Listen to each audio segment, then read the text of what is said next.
and welcome back to the Mini Transat mission. I'm Peter Gibbons-Neff, and thanks for listening to another episode where we talk all things related to the Class Mini 650 and the Mini Transat. Federico Norman of Argentina joined me this week, where we talk all about his transition from real estate and a normal day job to chasing his sailing dreams. This starts with a Mini Transat on his Vector named Red Hot Mini Pepper, and I'm sure will not stop there anytime soon. Keep an eye out for this talented offshore racer. Now, bear in mind with me a bit on the audio and the background noise for this episode, but these interviews are authentic and real, wherever we can find these crazy Mini Transat sailors. And if you're like me, I am assuming you probably enjoy hearing about these different experiences, even when there is some background noise there. These sailors are busy, and I really do appreciate their time that they take talking to me each week for you all to enjoy and learn from. So I hope you all enjoy my discussion with Federico. Federico, thanks for coming on the podcast. How you doing? Hey, Peter. Thank you for inviting me. I'm having a good time. Back from the minis. Awesome. Hey, first off, congratulations on finishing the Mini Transat and placing, 11th out of 59 boats. Is that correct? That's correct. It's amazing. That was more or less what I was aiming. And it's much more about the position. I think it was like the finishing the race and crossing with all the guys. And after 2 years of preparation, it's really unbelievable. It's a dream that came true. Yeah, that's a huge accomplishment. I was also looking up, so after 26 days at sea total between the two legs, you were just 18 hours behind the first place boat. So that's 18 hours between two different, major ocean legs. That's awesome. That's awesome to see. I haven't checked those numbers, but I believe in you. We've been there together, so I believe in you. So nothing. I think we can share some of our thoughts about not just the Transat, but I think the Transat starts 2 years ago for me, or even for you. Mm-hmm. So it's not just from Les Sables d'Olonne to the Caribbean. I think it's just like for you and for me. It's from America. I'm from Argentina, and you're from USA. It's from America going to Europe, moving, giving up family, work, all for a dream. I think it's much more about that, the Transat. Absolutely, definitely. Yeah, so we'll get into all of that. But first, where are you located right now? Well, right now I am back in Barcelona. I have just sold my Mini to a new dreamer, let's say. So I'm putting all the boat together because it came back from the shipping, from the vessel that took our boats back from the Caribbean. So it's putting everything together again. Takes a while, but it's nice to be back with your Mini, Definitely. And so can you explain a little bit, where are you from and how'd you get into sailing? What's your background like? Yeah, I got it. So I've started sailing when I was around 10 years old in Argentina, Optis. And that time I realized that sailing was a way to freedom, because at the time I was in my boat, never mind it was a 3-meter boat, it's you and the elements, let's say the wind, the water, so you're the owner of your time, of your life even, because you take big risks. So from that point, my life started to be all around sailing. It could be Optis, it could be Snipes, 29ers, J70s, windsurf, kite surfing, but even every time I have some free time, I just went to the water, surfing, whatever. So you're from Argentina originally. What were you doing for work before you got into this whole Mini Transat thing? So I lived most of my life in Argentina, working. I have a real estate company. I started working for someone else like 15 years ago. Before that, I studied. It was a time in which, like everybody at 18 years old, you have to go study. I had to give up sailing for a while because of studying and giving the exams and taking some competitions. It's not pretty easy. But by that time, what I did was start windsurfing, freestyle. I just start sailing whenever it was super windy, so I got crazy with windsurf. So at the same time I started working, I made my company, and I think it was by the 2018, 2019 that something in my head started to say, hey, what are you doing with your life? Are you gonna keep on working like crazy all life, or are you gonna pursue your dreams? And I knew that my dream was going around the world. At least that was the words that were coming to my head. And I still remember, I want to tell you something that is super funny. By 2015, I was working in USA during the summer in a summer camp of Optimist as a coach. And we went to Key West for a race in J70s in that time. And I got in contact with some guys that sails in Volvo, you know, the world race, the Volvo world race. And I just went to this guy and told him, hey, I would like to go into those boats and race around the world. How can I do?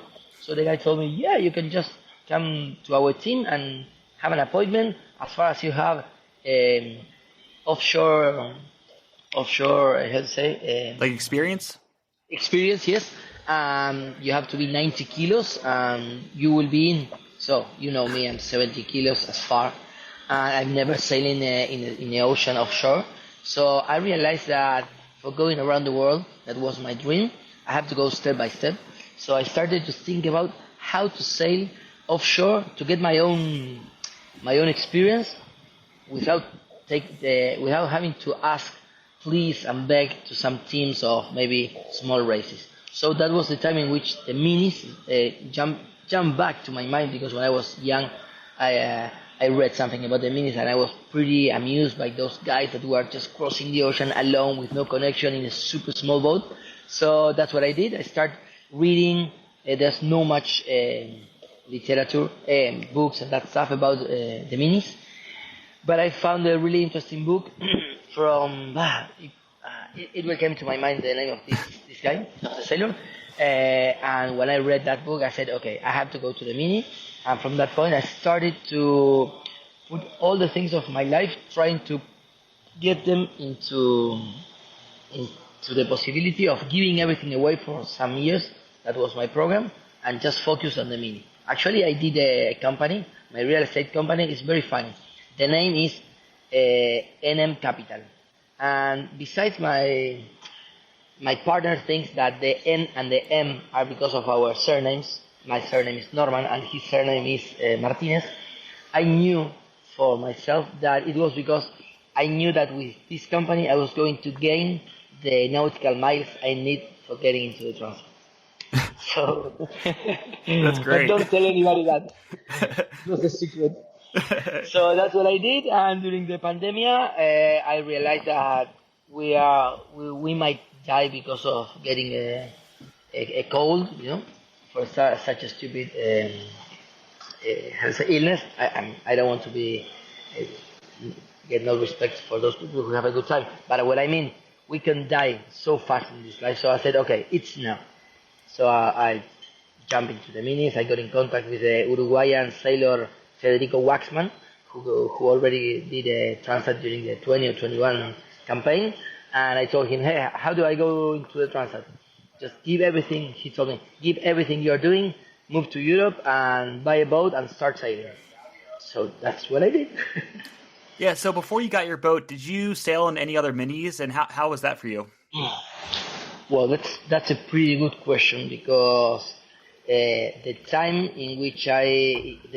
that it took me to jump into this dream, I was all the time asking myself that thing. I've never sailed in a mini. I've never sailed alone. Maybe it's not for me. Maybe I'm just dreaming about something that is not what I want. Maybe I will go sailing one day and I won't be as happy as I thought. I'm just planning all my life around something I don't know about. So yeah, for answering, I never sailed before in a mini, but you know, I just jump in. I'm a sailor. I like sailing. 1 year before, I helped a friend to move a boat around the Caribbean during a month, just to realize if living on board during a long period of time was for me, and it was amazing. I took this book I was talking about. So by that time, that it was 2019, I was sure that I might be able to be alone in the ocean, struggling, but anyway, I like problems and I like solving problems, especially if it is around sailing, which is my passion. So yeah, that was what will happen. Okay, nice. So let's talk about your boat a little bit. Can you describe what kind of boat you had and what was it like? Yeah, perfect. The boat I bought was a Vector. I bought it by the end of the last Transat, the Transat of the 2021. At that time, it was not easy to buy a boat. I think you have the same issue. Hmm. And I asked the few people I knew from the circuit what would be the most suitable boat for doing let's say, a professional campaign, and they told me you must go into a scow boats. It's like the new type of boats for transatlantic, especially because you will sail 80% of the time downwind. So these boats are showing a really good performance against the old sharp bows. So I've got a Vector. By the way, it was the only boat I was able to buy because they are the type of boats of scows in the minis were the maxis, and they were all sold. And if you wanted to buy one to the yard, to the yip yard, they get like 3 years of delay. So I think I just bought this boat, which is amazing. It has one of the biggest advantages it has. It's not just that it's a scow. It's a dry boat. You know that, and I'm sure you experienced this. Staying 15 days with 20-25 knots, you finally get so wet that the performance of the boat starts going down because you are not comfortable. So I must say that scow boats at least has this, and it's not just that we are cruising, we are living in the boat. So comfort is performance. That's a great point. Hey, I gotta say, I also loved the name of your boat, Red Hot Mini Pepper. I don't know if you remember Thank you. listening, but every day when Annabelle would read the rankings, every time she got to your boat name, she'd pause for a second and like laugh as she was reading out the name every single day. Do you remember that? I had the same feeling, but I was not sure if it was only my point of view. It's so good to hear this from you. Yeah, and I was like, and red hot mini pepper. That was the way she was saying. Yeah. It made me laugh every single day just hearing her like chuckle a little bit, but like not enough for you to like if you didn't know it, you wouldn't hear it. But like you could, if you knew Annabelle and you could tell her voice, you could tell that she had a little bit of a laugh behind every single time she said it. So I love You, that. you're so right. I could imagine Annabelle's face while saying the name. And by the way, the name came to my mind during an afternoon. I was at home. I was just listening to some music. I was going around what would be the perfect name for my boat, which is not just your boat. It's going to be your house, your dream, your project. It's going to be so many things, and at the same time, should be like easy to say. So I was listening to the Mini Peppers, and I knew that the name must have something about Mini. So I was listening to the Chili Peppers, the Red Hot Chili Peppers. So it came to my mind something like Red Hot Mini Pepper, because you know that boards like windsurf boards or surfboards, when they go pretty fast, they call them, at least in Spanish, pepinos, which would be a pepper. In Spanish, we use a lot those words to fast boats or fast surfboards, like pepino, pepinillo. That's the translation of pepper. So I said, okay, this is a fast boat, could be a pepino, and it's a mini. It's gonna be a red hot mini pepper. So I just checked it with some friends, and they told me, yeah, go for it. That's the name of your dream, and that's it. That's too funny. That's awesome. That's a great story. Thank you. So yeah, let's talk about that qualification process. So once you got your boat, how was the qualification process? What did that look like for you? Okay, so I'm writing something about all the experience of the mini, and I realized that it has three stages. Let's say the first stage is jump for your dream. That's actually the title I'm writing. Jump for your dream. Take the decision. Just go for it. Like, get away from your comfort zone. Go there. I like But that. the second stage of this experience is compromise with qualify. Because I realized that the only way of getting into the Transat, especially in these days in which a lot of sailors are trying to get in, is doing much more than what is required. By the way, some years ago, you were just required something like 1,500 miles. And we both know that this year the requirements were around 3,500 miles. So it was more than double from the usual requirements. So with that in mind, I realized that I should do as much as I can. I mean, getting in every race. And let's talk about something that you and me should consider, and everyone who is not from Europe should consider. There is a rule that it's called the DSQ for non-Europeans that give the possibility to only 6 boats to apply for this special, special way of qualifying, that if you're not from Europe, as far as you get the minimum miles, you are in. So I took the advantage of that rule. So instead of having to compete against all the Europeans who have been sailing 3 years before me, I was able to get into the qualify just in less than 1 year, because I got in as many races as I could. I started in the Mediterranean, where the races are not that crowded, so I got most of the miles there. In my first semester of my project, and the second semester, what I did was moving to France, to La Rochelle, where I found amazing people, and my plan there was finish the miles I was missing and try to get into more races to get more performance, because we know that sailors from France are pushing a little more, even though I'm so glad that the Transat was won by an Italian, Luca Rossetti, who showed that he's a great sailor. By the way, he already did another Transat in the 2019, so experience in this type of boats is a lot. I didn't have that much experience, and that's why I think I was not able to have a better position. Anyway, 11 was okay. So real quick on that. So I'm trying to remember. So you didn't have your boat for the 2022 season, is that correct? You only did racing in the 2023 season?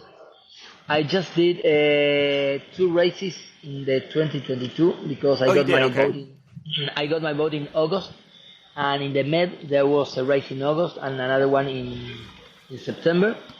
I just raced during those 3 months. It was August, September, and October. Then I went back to Argentina, and I came back to France moving the boat by February of 2023, where I start training in the La Rochelle Training Center, which is amazing. It has really good coaches. And I got into some races, and I got the miles. And talking about the qualification process, I was not that sure I was going to qualify, because I realized when I moved to France that getting into the races was so difficult, because you have to make this list of preference, and I got no races. When the list came out, then we will explain what it's about. I was only in 1 race, which was not enough for the miles I was looking for. So this is what I mean by compromise. What I did at that time was start to understand what was going on, that usually there is a list of attendance, how to say in English, the list of the waiting list. Yeah, the waiting list, yep. Yeah, there used to be long waiting list that gets shorter, but the only way of getting in was going into the port. So I started going into every race, even though I was not qualified, I was not in the main list. I just went there and was waiting until the waiting list start moving. So by usually 3 days before each race, they say, okay, if you wanna come, you have to be here now. I'm here. Okay, you're in. So that's what I mean by compromise.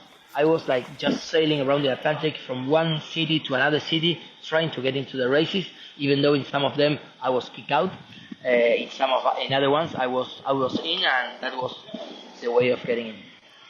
Which is, it's not easy doing that, because you think like logistically and time and the money it takes, it's hard to dedicate all that time and the resources to go into a starting line that you're on the waiting list and they just turn you away. That happens a couple times in a row. Now you just wasted a month basically. So that's not easy. So great job on trying to do that and make that work.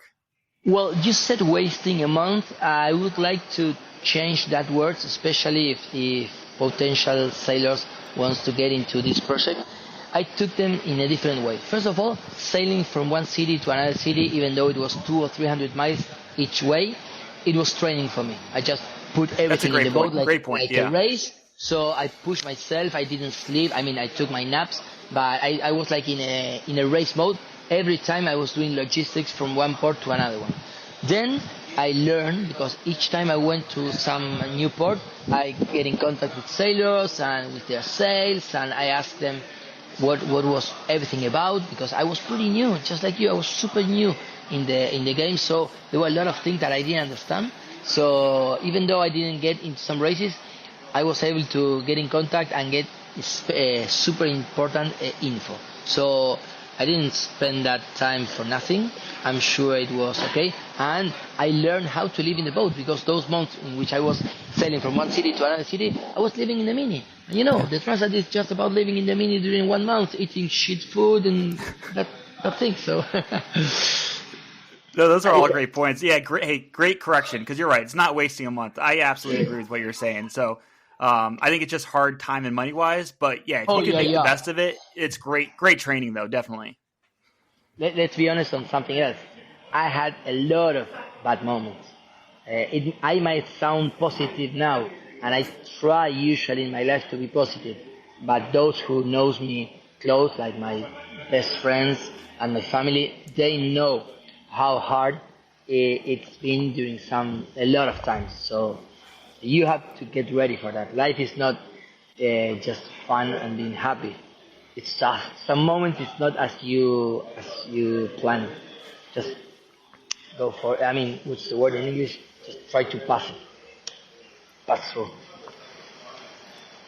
Yeah, no, absolutely. I mean, it's not easy. I think sometimes when you cross the finish line, you kind of forget about some of the big challenges it took to just get to the starting line. So, yeah, so let's talk about the starting line. I guess, when did you find out that you were fully qualified for the Mini Transat, and what was it like getting to La Salle alone in that whole process? Okay, nice. I remember this like it was yesterday. So it was probably the last race I had for getting the miles. For getting 500 miles, it was the Mini May. I just needed 50 miles, but the only race I got was the Mini May, which was 500 miles. I don't remember if you were there, but I was on the waiting list. So I was there because that's where my boat's stored on the trailer, but I was on the waiting list and didn't make it in. Okay. Do you remember the forecast of that race? So, yeah. At the beginning, the race was going to be for 90 boats. There was a lot of pressure from other racers and sailors. They moved the limit into 100 boats, which was a lot. And the forecast was 2 big cold fronts for the first day. And from the 100 boats that started that race, only 48 finished the race. So half of the fleet was ruined during that first day. So let me tell you that I was not able to sleep the 2 nights before that race, because I knew that those big storms usually just rip the boat. Even if you feel or you know you're a super good racer, you can rogue the boat so easy and get out of the race, which would have mean get out of the Transat. So I took that race so seriously, taking care of the boat, trying at the same time to have a good performance, competing with the other guys. And yeah, I remember that in the first day I broke my how to say, the wind vane. Oh, okay. So I did the full race with no autopilot. I mean, I had autopilot only in compass mode, but not in wind mode. And sailing in 35 to 40 knots in compass mode, it's quite impossible. So it was tough. That's really hard, yeah. I still remember when I finished the race, I finished something like 10. I was so happy about the result, especially because then I realized that there were so many boats out of the race. So I said, okay, this was like the way in which the ocean tried me. Okay, if you're ready for this race, you might be ready for the Transat. So I got all that pressure, all those problems, and even though I managed to finish it, I felt on my own that I was ready even though I got my issues, I was ready for them. So I still remember the video I made for myself the day I qualified. I was so happy. Believe me, I don't have so many moments in life in which you can feel that happiness. The point is that you are alone, so you don't have too much people to share it with. But actually, we had it in the prize giving. But anyway, but your question was about that moment. Yeah. I'm not gonna forget that moment so easy. Yeah, and I remember that looked like a hard race because I was there on the dock for most of that first night, seeing half the fleet come back in, limping back into the dock, multiple boats with their masts broken. That was a tough race for you guys out there. It was massive. Yeah, I was so scared. I still remember boats that were sailing close to me, breaking their mast, breaking their forestays, breaking the rudders, going into the shore. It was hell. You never know when it's going to be your moment. Yeah, exactly. So fast forward a couple months, September, Mini Transat. What was it like in the race village leading up to the race, and then finally departing the pontoon and heading out to the starting line? How was that? Again, after so many time of preparation, so much time of dreaming about it, and all the things that we gave up for being in the start of the Transat, I still remember how nervous I was. But everything gets over. I mean, the nervous once I get away of the dock. Until the day we have to go, I was super nervous. I was not even able to speak with my parents, with my friends, because I got something inside of me. But as soon as I leave the dock, I was so free. I was so quiet because I knew that everything that was coming from that point to the future was what I was looking for. Going into the ocean, having a lot of problems, solving them, and facing each wave in my best way. I always remember that I took some psychologist advices before the Transat.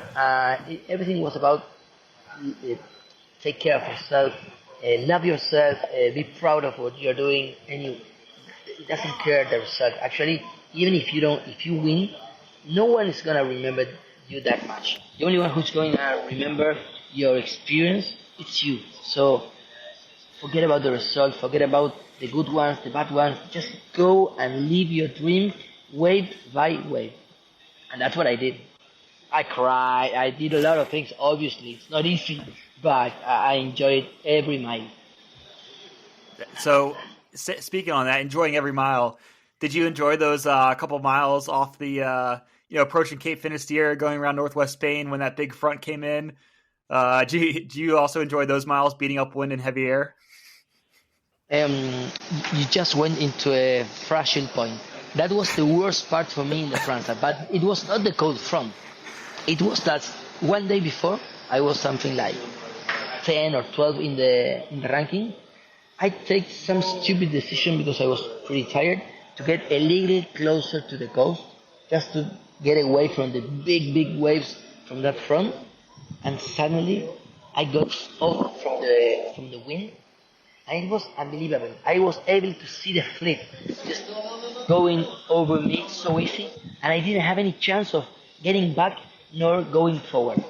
I got stuck during almost one day, and all the fleet go over me.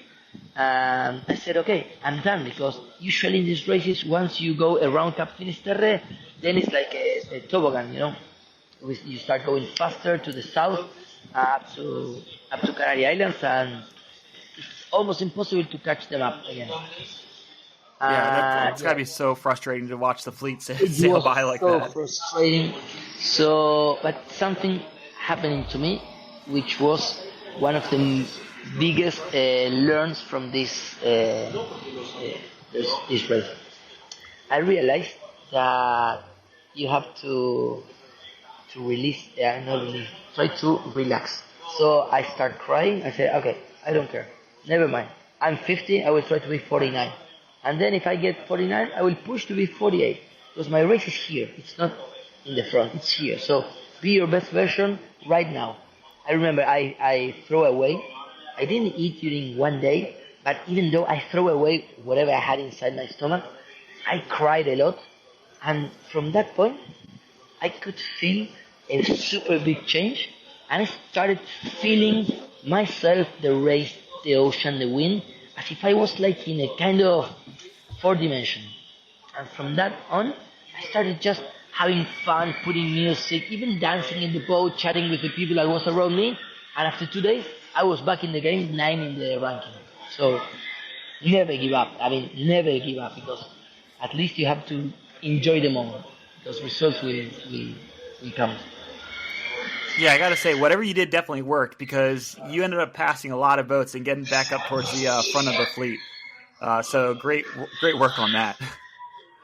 Next year, So coming into La Palma, sorry, there is a fire truck going by my house right now, so it just got really loud there for a second. So coming into La Palma, well, I know that it was really light air. Did you get into that light air spot and like just sit there for a couple hours just trying to get to the island, or did you have better wind? I got that, but just for 1 hour, actually. Oh, that's not bad at all. No, I catch up a lot of boats there. What I did was sail all around the island. I almost hit which is the name of Gran Canaria. Gran Canaria is one of the islands which is more to the east of the islands, of all the group of islands. I came from there, and from there I started getting back to La Palma. It was good tactic. Some of the boats from behind catch me up also, but at least I shortened the time that I got with the ones who were in front of me. And you know, this race is all about time in between the two legs. So I knew it was giving me something good, the decision I took. And nothing. I just got stuck during 1 hour, and then I got some, how to say, thermic wind from the land, and I got in. Yeah, that's great, because a lot of boats behind you, myself included, we had hours and hours of no wind that was just right there on the, like, basically a no wind bubble surrounding the island, where you get about 10 miles out and you're just drifting, and all you have is current pushing you. So the fact that you only had an hour of no wind, I think that really helps a lot. I remember perfectly that, because I was waiting for you all. And it was like, okay, they are 10 miles. They will be here maybe in 1 or 2 hours. So 6 hours after that, they are still 10 miles. So we start to get some naps, sleep little in the boat, because okay, they will be here. We want to welcome you. But it took time and time and time, and then I realized that the island was doing this bubble of no wind, which could have been for you and the others so annoying. Yeah, it was painful, but at least, hey, we all got to La Palma when we got there. And how did you enjoy your time on the island? Oh yeah. Because there is a big difference between the start in the Salvador and the start from Canary Islands. I think that it might have happened the same to you. The second leg is much more easier. You are not nervous. You know what you are capable of. So it's just, okay, let's go. It's like going training. Let's go. Just leave the dog. Let's go sailing and see you in the Caribbean. And the time there, it was, to be honest, I was in a dream. I was just doing nothing. The boat was perfect. It was just waiting for the next leg with your friends that you've been pushing during 2 years. So it was like time off. It was like the 15 minutes time off of a football game, but during 2 weeks. Amazing. Yeah, well, I guess that answers my next question. So you didn't have anything to fix or repair on the boat during that stopover? No. I'm so glad the boat it's super tough. I didn't broke anything. It gave me a lot of confidence for the second leg, in which I got big winds, and even not there, I didn't broke anything. So, but I broke small things during the second leg, but nothing so important. So we'll get into that. So going into the second leg, what was your thought process as you're going to the starting line?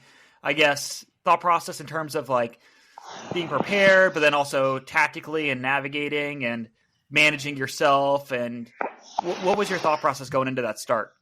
Okay, I will be as honest, brutally honest.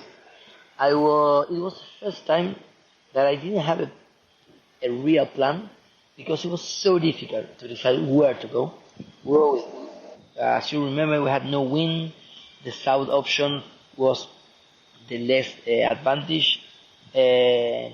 So you have to go to the north, crazy north during 2 or 3 days, which was even it was not so clear, and fear started to come into my mind because I said, okay, I prepared this race during 3 years, and we know that the second leg is the one that will define the results, and it was not clear if it was full south or full north, which would if you go full north and it was full south, you will you will arrive 2 weeks after the first. The same if it's in the other side. So I was a little, which would be the word? I was in the gray area, so I said, okay, I'll try to catch the best of the two. I don't want to screw the race here. I realized that there was not so much people going to the south, just like 6 to 8 boats. I think you were there. Yep, yeah, I was there. Yeah, I remember that. And I said, okay, it's less than 10 boats. Let them go. I will stay close to the group of the north without going so far in the north. And that's what I did. Finally, each time I go back to the tracker, I must say that I was pretty lost after the 5th day in the race because, not having a clear panorama, a clear forecast, just trying to draw with your own things the forecast gave me some bad conclusions. So I must say that that's the most difficult part of the Transat. It's not like any other race in which you more or less, when you start the race, you may know what will happen in the next 3 to 5 days, which is the length of most of the races. In the Transat, after the 4th or 5th day, you have no clue on what's going on, so you start making conclusions that are not correct. So I might say that whoever wants to do the Transat, you must study a lot of forecasts of the Atlantic, and you must practice this thing about drawing the forecast with such small information that we receive in the AM programs. Yeah, on the radio. Yeah, on the radio, getting that once daily forecast. It's not a lot of information. But it's nothing. It's like going from one state to another state in USA, and they just tell you, okay, only one direction and one intensity of wind. It's like, come on, I'm sailing 300 miles, and you just tell me north 15 knots. Tell me something else. I will be sailing 2 days with only one. It's so difficult. It's tough. But I think what I like about it is everyone is in that same, I hate to say it, everyone's in that same boat. It's no one else is getting more specific forecasting, so it's challenging. But I love the fact that everyone has to go through that challenge together. Definitely, that's why I like that part just like you. My point is, if you want to go to the Transat, study forecast a lot, much more from what I did, and in a different way, in a way in which you go into a race, don't read anything in windy and that stuff. Just try to get the info as you're getting in the Transat and figure out what was going on. You will learn much more for the Transat. That's my point. And actually, what I did during the race, because I was a little lost, just like anybody. I was like, I'm not sure what I'm doing, if I should go south, north, stay in the middle, jive, whatever. What I did was put more speed in the boat. I said, okay, try to, which is the word in English? If you don't do a good tactic, at least go fast. Because going fast is a tactic also. So I start going as crazy as you can. If you check my tracker, I did 400 miles from the average of the fleet. And I was sailing 10% faster than the rest of the boats, by the way. It didn't took me anywhere, but that's what I did. Boat speed. It's all about getting that boat speed, going fast as much as possible. Yes. So were you surrounded by other boats a lot of the time, or were you kind of by yourself at certain points of the race? You know that after the 3rd or 4th day, we started the real Transat in which you are alone. I just crossed one boat when I was heading into the south, who was our friend from Canada, Sylvian. And I still remember him telling me, "Hey, Fede, where you going? I'm heading south. Get away from there." He told me it's super big waves, and the wind is crazy. I broke my pole. I broke my spinnakers. Get away from there. So I didn't hear him, and I keep going like 200 miles more to the south, and he was so true on what he was saying. I got into big waves, big things. I started breaking things in the boat. I realized that I was not even able to have a good sleep because the boat was sailing 18 knots during day and night, even in autopilot, and the noise and everything was moving, and the boat was broaching every half hour. At that time, I said, I think I screwed you. But that was another something I learned during the race. Keep going, even if you think you're dying, just keep going, do your best, and here we are, talking in a podcast. Yeah, keep going fast, and don't give I up keep on going. it. Yeah, so what did you end up breaking through that experience? Excuse me again? What did you end up breaking on your boat during that, or did you break anything? I broke one of the guys that hold the pole. I broke the seat from the spinnaker, from the medium spinnaker, so it took me a while to be able to put the smallest spinnaker that we have. I was under 35 knots, so I needed as crazy the smallest spinnaker. So I had to bring it down, put the gennaker, sail with the gennaker into big waves, solve this problem I have with the ship inside the boat, which was moving like hell. I learned a lot there. Yeah. But that was all. I didn't broke the important things. That's good. That's good to hear. So throughout this experience on this leg, how was your philosophy behind sleep management? How did you take naps? What did that look like on this leg, and how did that compare to some of the previous races you'd done? The point is that usually in the races we did before, which were something around 3 to 5 to 6 days, I think 5 to 6 days is the edge in which you can, without sleeping well, you can manage the thing. What I realized in the Transat is that after the 6th day, I was so tired. I was not able to recover myself. So I still remember that during the 7th or 8th day, I was done. Believe me, I was done. There was no way of getting that energy that I usually have to keep pushing, keep doing. And I slept in a row 8 hours. I was waking up every half hour to check the boat, but I had to put the boat into a not cruising position, but I found the perfect angle and situation in which the performance was pretty good because the wave and the was helping me. I was doing pretty well, so I said, okay, this is my moment. I have to go down and sleep.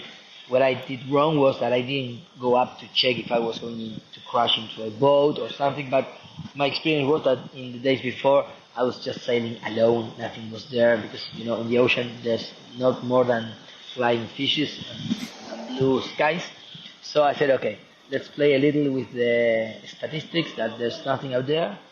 I stay inside. I sleep as much as I can in those 8 hours, and it brings me up because after that I was like back in my momentum, and I start just dancing in the boat, putting music, having a good time again.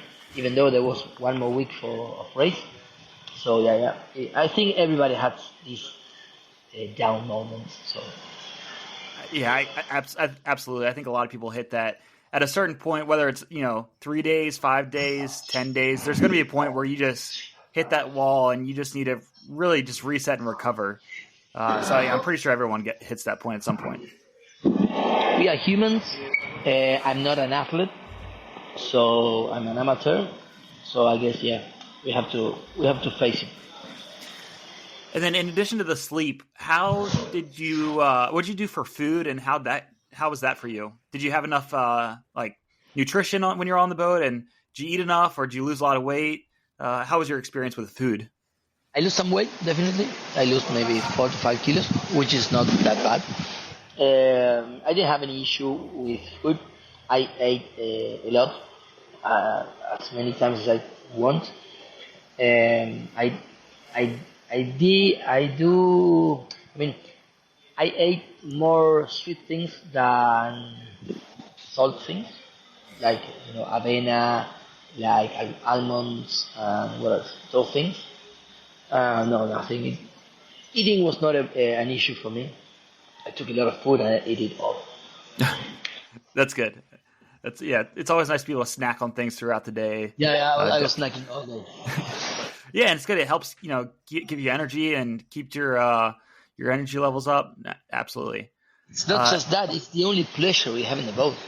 The only pleasure you can give yourself is, hey, take these yummies, these candies. Hey, take it. Hey, it's for you. Come on, you're pushing a lot. You deserve it. Oh, thank you. Because you talk to yourself. Yeah, do, go. And I ate it. Yeah.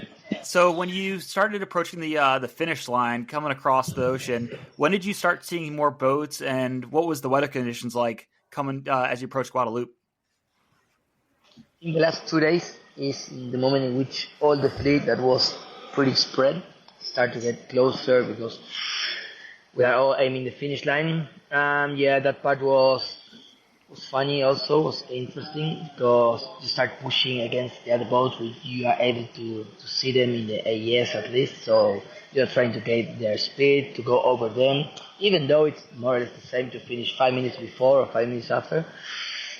But yeah, it's like the last part. I do remember that in the last days I start looking at the sky as crazy, especially in the night, because I said, okay, the Transat is finishing, don't lose this. This is like what you came for. So enjoy the moment, enjoy the landscapes, which is not a big thing, but are big moments. And yeah, that's my experience in the last part of the race. Yeah. So when you get to the pontoon, what's it like? Were you how was that experience crossing the finish line and pulling up to the docks there? I think I felt like if I was Mick Jagger coming back from the moon, something like that. It was like a rock star moment, even though we are just sailors, and the only people who was waiting for you was the other sailors, just like you and me and your parents and your friends, which is a lot for me. It's all I want. But yeah, I feel like, yeah, shit, I did it. Come on, throw me something else. I want to go around the world now. I have to keep going to my dreams. This is just one part of my dream. One Definitely. step. So, did you enjoy Guadalupe in your time there? Oh, it's crazy, especially in those days in which we didn't have any phone because our phones were coming in the bateau acompañado, in the boat that was coming with the race. So it was so nice to keep this moment in which you have no phone. It's just eating, sleeping, and getting away from the sun and getting into the wind. I keep it for 3 or 4 more days. It was amazing. But with you and all the guys from the Transat, so it was like walking in the moon. And then I guess part of your time when you're in Guadalupe, you also got to put the boat away to get it ready to go on the cargo ship. How did you feel having to, say goodbye to the boat for a little bit and put it on the ship? I think it was just something that you have to do. I like closing things. What would be the exact expression in English? Things start and things finish. I knew we finished the project pretty well, so I didn't get so much emotions on that. It was part of I had to deal with that. Yeah, no, totally get what you're saying. So, and then I know you said you sold your boat. What was that process like, selling your boat after the Mini Transat, for kind of any lessons learned that you can let other people know who might be doing this as well? Because I know it's a pretty common thing to sell the boat before you even do the race, so that when it comes back, a new owner picks up the boat from France. How was that experience? Mine was quite different. I arrived. Let me start again. So I didn't put my boat into sail until I finished the race, because I just wanted to be sure that everything was going to be okay. I didn't want to have like the issue of, oh yeah, I sold my boat to you, but I don't know, I broke 2 sails, one rudder, and maybe the business was not going to be done. So once I finished, I knew which was more or less the price of a boat which was finishing almost top 10. So I said, okay, this is The boat is in super good conditions. It's one of the newest boats of the fleet. So yeah, I just go for it. I put it in the Class Mini website, and some people start asking. And actually, right now I'm with a new owner. We are putting everything together. As I told you, my plan is to give him some advices about my experience and my ex boat, which I lived in it so many miles. So I just want to give my experience to the next mini sailor to have the best of the time, because don't forget that this is something you must do. I mean, it's a fucking dream. It's amazing. I would suggest anybody to jump. If you think about doing this, just jump and go for it. Yeah, I mean, I think what you're doing by getting that new owner ready, getting the boat ready and everything, and showing him how to set it up and how to sail it, and I think that's a great way to do it for anyone else that's thinking about buying a boat. The learning curve is steep, and so if you can help speed up the process, I think that's huge. Being a part of it. I think it's a good way of selling your boat, because it's just like a way of, it's not only the price of the things, it's the price of the experience. So you can make a good deal if you say, okay, this is the boat, this is my experience, I can give it to you, it's part of the price, so let's go for it. It's going to be win-win. It's funny because teaching something you like, you love to do, it's good, and if you do it with passion, the other one is going to receive something super good. So yeah, I'm happy with the way it's coming on. Let me tell you how it's gonna finish in a few weeks, because solo sailors, we have our crazy side. No, definitely. So as we wrap this up, one last question on the Mini Transat. Now that you've done it, you've had all this experience on your boat for the qualification and the race itself. Is there anything big that you would have done differently in your preparations, or any other suggestions that you have for other people listening out there? Yeah, I have some things I would have loved to change. First of all, try more sails. I didn't have the chance to check onto more sails to be sure which was the most suitable for my boat and the way I sail. That was something I regret, because after the race I realized that my spinnaker was quite flat for my boat. I needed to go a little more down. I couldn't do it. Same with the generator. So talking about the sails, I would have loved to work a little more on that. That's experience, it's time. So if you have the time and the money, it's good to take more time into this, to get in contact with sail designers and sailors before. I think I wait too much. Instead of doing that during my know the boat time, I did it once I was like ready to sail, ready to race, in the moment in which I was like racing in the big races in between the good ones. So I felt like I could go on into them and ask them, hey, what about the sails and that stuff. I think I should have done that before. I have no big regrets. No, I mean that's a great lesson learned though about this. I mean, the sails are so important, and I think that's one of the things that surprised me was I think a lot of people are on both a timeline and a budget, and there was a lot of people that started the Mini Transat with sails they'd used for 1, 2, 3 seasons even, because of some of those factors. Where budgeting in and making sure you have the time to order, maybe new sails where you can make some of those changes, I think that's a huge part of this race as well. It is. Let's. This race is not just about winning or the performance. So I wouldn't say to those who want to say that you must win. You must at least have a plan. Your plan is crossing the ocean. Okay, get ready for that. Your plan is crossing the ocean and finishing in between the 30 first boats. Okay, plan on that, because you have to think which is the boat. You want to race and finish top 10? Okay, you have to work harder on the performance, check the sails, check the hull, check some electronics, try some. You want to win the race? Think about the 3 to 4 years program, maybe do more than one transat. So each of us may have their own, which would be the word, project plan, so you don't get disappointed. Because if you do a plan in which you don't test new sails, you have old sails, and you finish 25 and you finish crying, hey, come on, brother, those who finish 24 or 20 or 15, they have been working on the performance as crazy. We all put a lot of energy on crossing the ocean, but it's all about what you aim, what are your objectives, and how did you work for them? Because I wanted to win, but what did you do for winning? I didn't do that much. Okay, so you are not gonna win. You know what I mean? Yeah, no, absolutely. I think you really explained that perfectly. I think knowing what your goals and objectives are and exactly. matching it, because if you don't match your objectives to what your campaign actually looks like, it's going to be emotionally very challenging, I think, at the end of it. So I couldn't agree more with what you're saying on that. Absolutely. Perfect. Yeah, I think that's the way. Yeah. So now that you've done this race, now that's over, you're about to sell your boat, or you sold it, but you're in the process of turning it over. What are you currently focused on once you walk away from the boat? What do you focus on, and what's next for you? Okay, I think I love offshore races. I still have this utopic dream about going around the world sailing. I'm not sure if it's going to be in a race, in a solo race, in a double-handed or crew race, or just cruising. I don't know.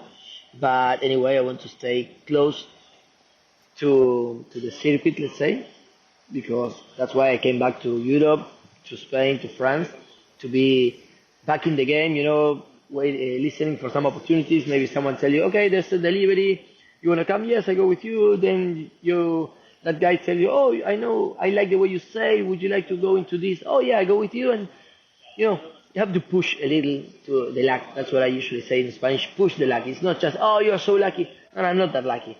I'm always pushing, trying to get something. And sometimes when opportunity meets luck, it's because you were there trying the best. So with that being said, I mean, that's awesome. I can't wait to follow your adventures coming up with whatever that might be. Do you think you have any interest in doing the Mini Transat again, or is this a one-time thing and, just happy to finish it once? What are you thinking? Just like you said, I'm happy about finishing it. I think I will go into some other type of boats and races offshore. Yeah, no, that's great to hear. It's always curious talking to people, because some people are, I think there's a good mix of people that are like, I just want to do it once and I want to move on, do something else. And then there's other people that are, I think, they get hooked into it and like, I want to do it again or do it 2 times. I don't know what the stats are on people that have done it 3 or 4 times. I don't know, but it's always interesting seeing, hearing what people think after finishing the race.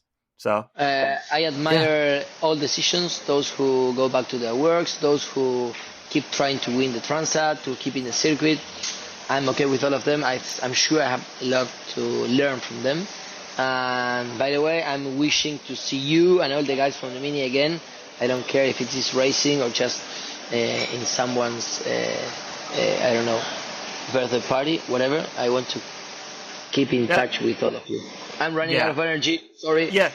No, you're all good. I think it's time to wrap it up. And I definitely want to see you again soon sometime. So, hey, thank you so much for coming on the podcast, Federico. It's great talking to you, and hope to talk to you soon. All right.